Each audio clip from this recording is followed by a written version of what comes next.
The objective of the video is to provide knowledge and information to women related to fiqh so that it can be applied to their daily lives. Muslimah who knows the right way to live their lives will be smart, brilliant, successful women in the world and the hereafter. There are 3 types of blood. The first one is menstrual blood, second is istihadah blood, and the last one is postpartum blood or nifas. Menstruation or haid.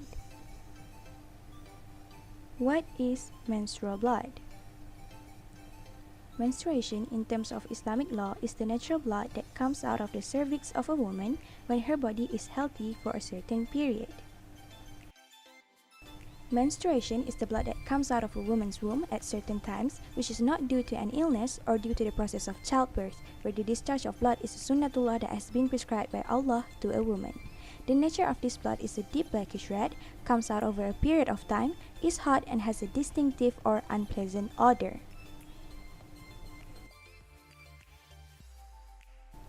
The colors of menstrual blood. Dark chocolate indicates blood has been stored in the uterus for a long time, usually to mark menstruation. Red. This is normal because uterine decay has spilled rapidly and very quickly. Red cranberry. This color is healthy and normal within the first 2 days of menstruation. After this color, usually a redder color appears. Black or gray. If your menstruation is this color, be careful and do not ignore it. You may have a uterine infection. This color can be seen on the 4th day if the 4th day equals red.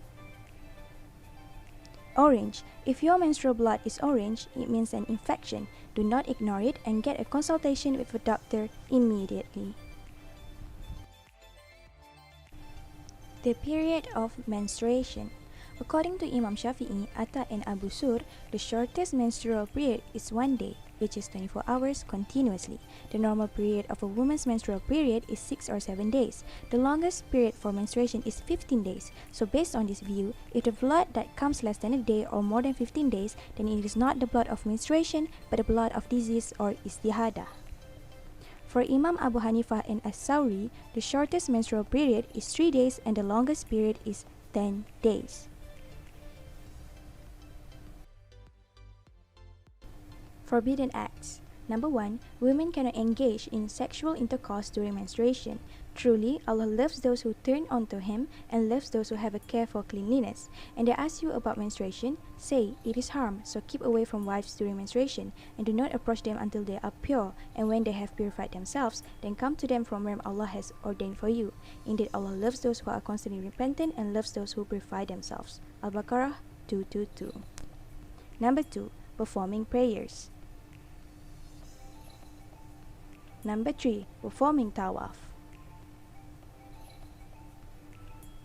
Number 4. Reading the Holy Quran. And number 5. Fasting.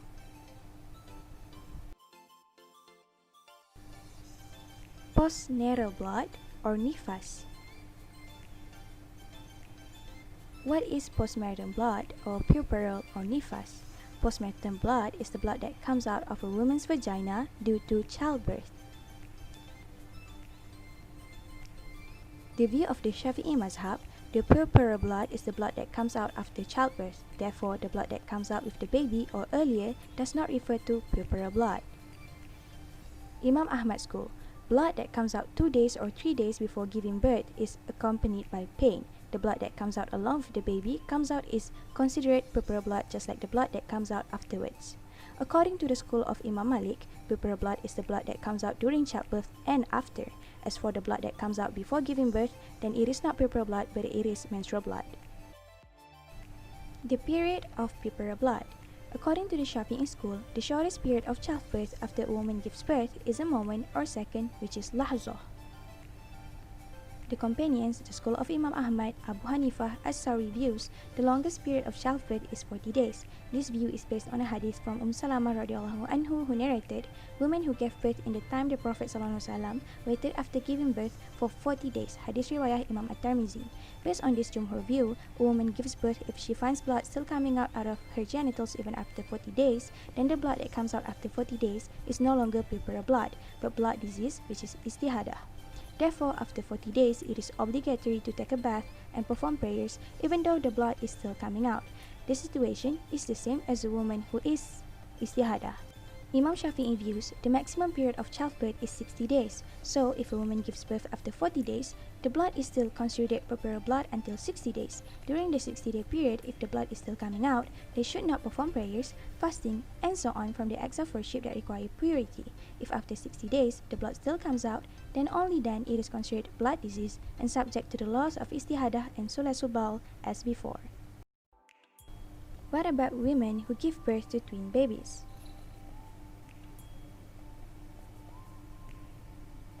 According to the Shafi'i mazhab, childbirth is counted after the birth of a second baby. As for the blood that comes out after the birth of the first baby, it is not considered puerperal blood but menstrual blood.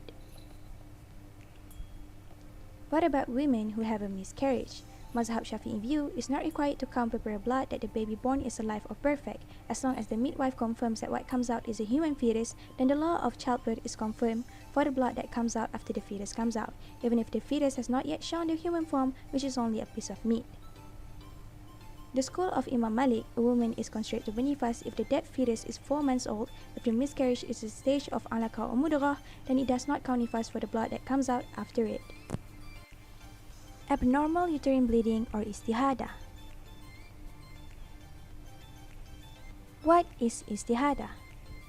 The blood of istihadah is that blood which a woman sees for less than 3 days or for more than 10 days. Example, beyond the maximum of menstruation. A woman suffering from dysfunctional uterine bleeding or has difficulty retaining her ablution will perform ablution for the time of each obligatory prayer. And with that wudu, it is permissible for her that she prays as many obligatory or optional prayers as she desires during that prayer time. If she can recall the number of days, for example 3, but not when it occurred, then she shall pray for 3 days from the beginning of the month with a fresh ablution for each prayer because of the uncertainty of whether she is in menstruation or purity. Then for the following 27 days, she shall bath for each prayer because of the possibility that she may have finished her menstruation at any hour during those days. She should also perform with every prayer a makeup of the previous prayer for the same reason as above.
wabarakatuh.